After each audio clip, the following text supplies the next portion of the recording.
Okay. So I just left the dentist, and I was getting nervous on my way there because, like I said earlier, I hate that conversation with the like, oh, listen, you need to start flossing. You don't floss, do you? So I'm like, you know what? I'm just gonna level with him right off the bat. So I go in, and the dental assistant's taking care of me, and I tell her, I'm like, listen, I'm just gonna be real with you. I'm about to real talk my dentist, okay? I'm like, I smoke, and I never floss. I don't just like not floss periodically. I don't floss. She's like, wow, that's really honest of you. I'm really happy that you tell me that. Like she's just like thrilled that I'm just like I don't I'm not sitting there dicking around making excuses. I'm just like I just don't do it. Just so we can get that out of the way. You know, like I'm thinking like my gums are gonna bleed when you do all this shit to it. I know you're gonna pull the whole hammer and sickle crap on my teeth and then you're gonna yell at me for bleeding for stabbing me. And so it was the cutest thing though when the actual doctor or not doctor, whatever you want to call him, dentist, when the guy, you know, the head honcho, when Hefe comes around and let's see here, only place in the world where there's a freaking roundabout. Well, not world here.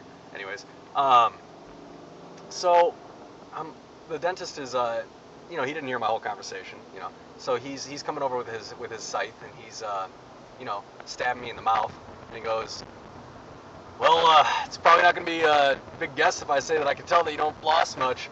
Cutest thing ever. The nurse is like almost like sticking up for me. She's like, well, no. He told me right off the bat. He was very honest. He was very honest. He says he doesn't floss.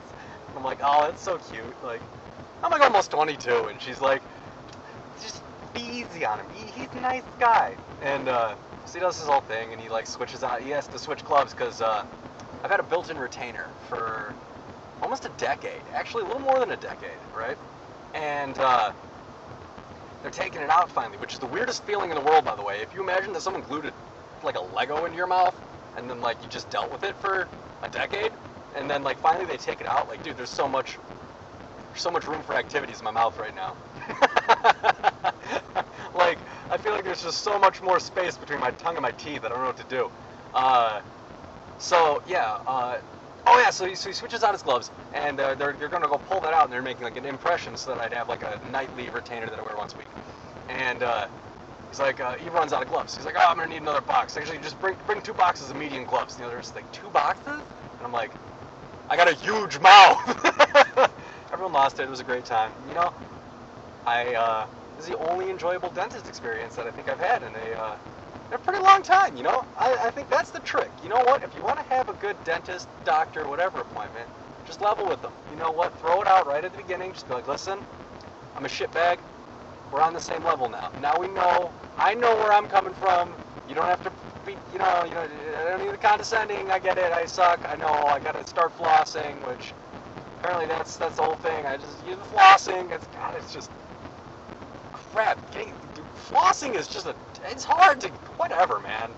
Whatever. Kids, moral of the story, floss your teeth, don't glue Legos in your mouth, and dick around with your doctors.